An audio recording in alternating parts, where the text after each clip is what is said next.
Now let us look into a small toy example of a joint distribution in which I have two propositional random variables, in which I try to understand maybe the relationship between having tooth cavity and toothache. So I have two possibilities, cavity and not cavity, because that's a propositional random variable, so it's only two valued.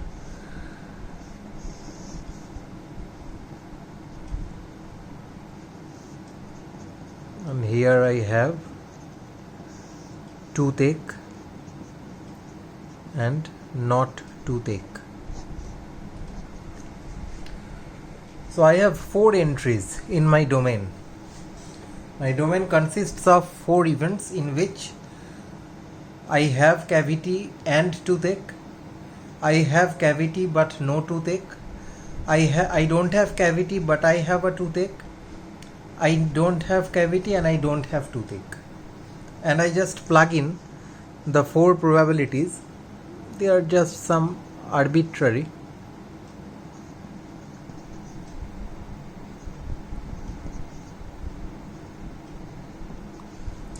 They are arbitrary in the sense that I have not taken them from any particular list or table, but they have a rule to follow. What is the rule? They have to be consistent, in the sense the sum of the 4 entries have to be 1. Right? Okay.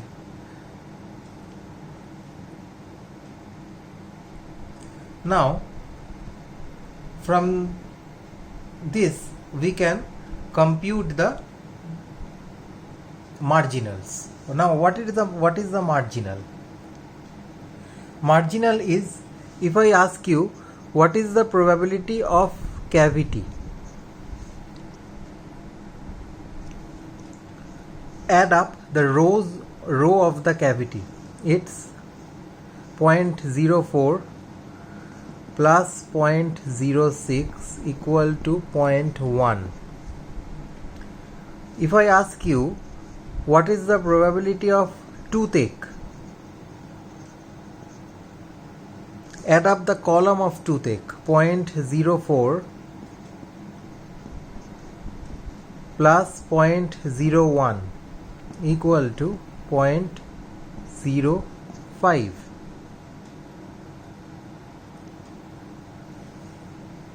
So these are the marginals. In the other way, you can find marginal of, these are the only 2 marginals because these are the only 2 possibilities. P of not cavity now becomes what? 0.01 plus 0.89, which is actually 0.9.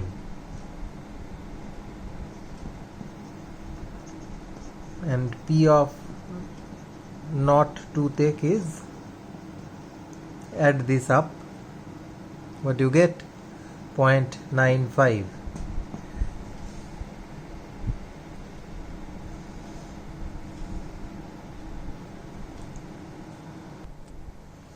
Now we will be visiting the next interesting concept in probability, that is the conditional probability. Conditional probability is written like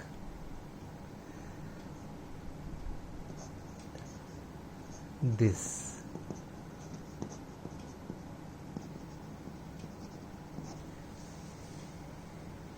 Now what does this mean?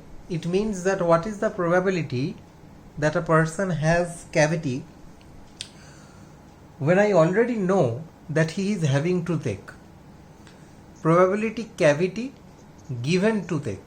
What is the probability that a person has cavity given that he has a toothache already? I know that this information is known. I want to know what is the probability of cavity now.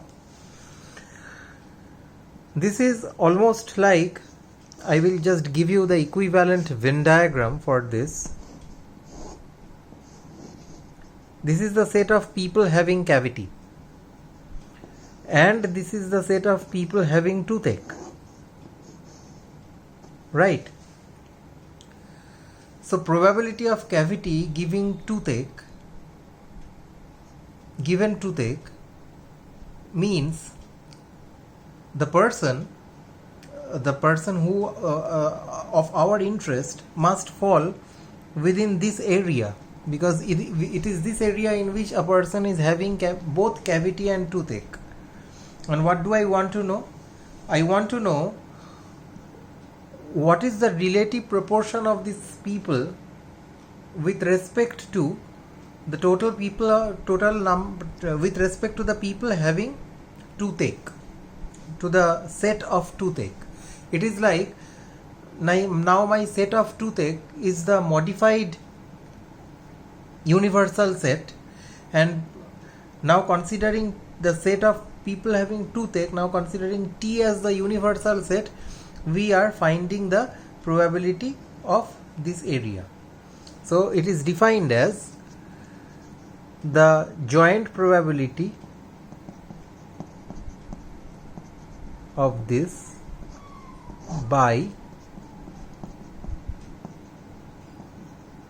since it has become our new universal set, it comes at the denominator, and this is the area in which this is my region of interest, in which the person is having both cavity and toothache. So what is this? P cavity comma toothache. This is my joint probability. What is my P cavity toothache? 0.04. What is my P toothache? 0.05. So it is 4/5, that is equal to 0.8. So this is our first tryst or first visit into the realm of probabilistic reasoning. See how we can interpret this thing now. When I asked you first that what is your belief about a person having cavity, from you had this joint probability distribution, this was given to you, you said your belief was 0.1. The moment I tell you an evidence, I give you a phenomena, I give you a percept, you had a belief, you had an a priori belief that a random person who has just moved into your room through your door has a cavity is only 0.1. But the moment he or she comes in to your room and complains that he or she is having a toothache, that is cavity given toothache, your belief about that person having cavity becomes 0.8.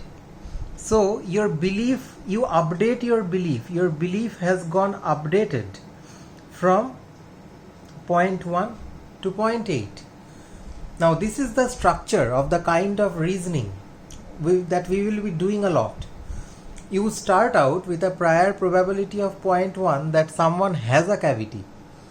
The idea here is that you walk into this problem having some belief about the likelihood that a patient has a cavity. Now maybe this belief was derived from past experience, maybe it has been derived from reading textbooks, maybe it is derived from talking to other people, who knows what, but it's your personal private belief that the next person walking through your door is going to have a cavity, but your belief has a level of 0.1. Then you ask him, hey, how do you feel? And he or she replies, I have a toothache. Then if you know the probability of cavity and toothache, then you can figure out the probability of cavity in that case. We will actually see a way of automating this process and see exactly what information you need to make it work out pretty efficiently. But that is the crux of probabilistic reasoning.